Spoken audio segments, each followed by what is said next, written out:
Easter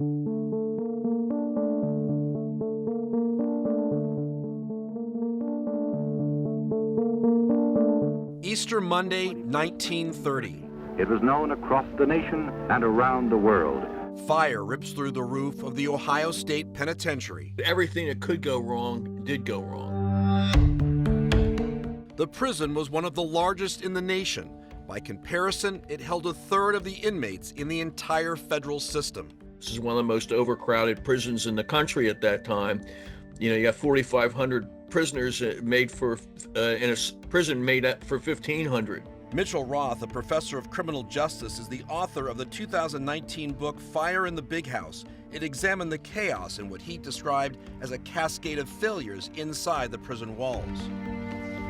When the fire department got there, they couldn't find places to put the hoses. Initially, the prisoners were cutting the lines. As smoke filled the cell blocks, hundreds of men were trapped behind steel bars. Records show 322 inmates suffocated, locked in their cells with no way out. It was the worst prison disaster in the world until Honduras beat it a few years ago.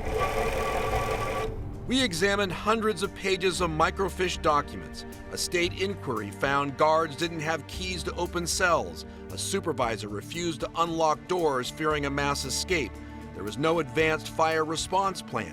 The prison relied entirely on the Columbus Fire Department. Guards testified no one took command. Prisoners were heard screaming, "Open the doors, open the doors." Warden Preston Thomas never lost his job or was disciplined. He was vilified, through, the entire process after the transcripts were released, the trial and everything else.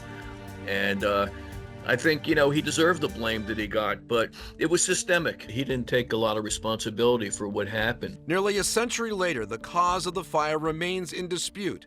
After 3 investigations, the state concluded 3 inmates, James Raymond, Clinton Great, and Hugh Gibbons, started the fire as part of a diversion for a prison escape. The inmates confessed to placing a lit candle in a tin of paraffin oil near oily rags where construction crews were building a new roof.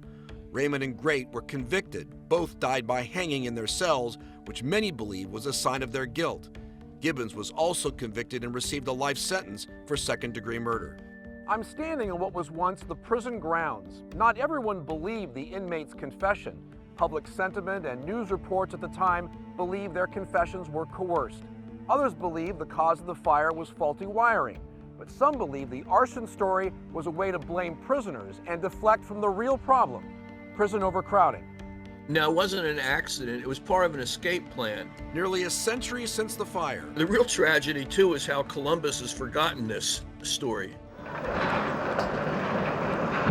Nothing from the prison exists. A wrecking ball delivered the Ohio Penn's last rites in the late 1990s. Today, in a park few know exists, is where you'll find the only mention of the worst prison fire in U.S. history. As far as I know, there's no memorials for the prisoners that died. These 2 plaques where the old Penn stood on Spring Street contain just 36 words about the fatal fire. No historical state marker exists. Nothing to explain how the fire changed the nation's prison fire codes, created fireproof bedding in prisons, mandated fire sprinkler systems, promoted the use of remote release mechanisms to open cell doors in case of an emergency, along with efforts to reduce prison overcrowding. From these ashes also came the creation of the Ohio Parole Board. You think there should be a memorial? Oh, definitely. Definitely. I mean, what is the argument against it? I mean, it's to understand Columbus, to understand the criminal justice system, to understand the evolution of the prison system and all of that. I think this is an important starting point. Why isn't there a state historical marker? Apparently, no one has applied for it. We contacted the Ohio Parole Board about our story to see if they would consider it. We have not heard back. Kevin Landers, 10 TV News.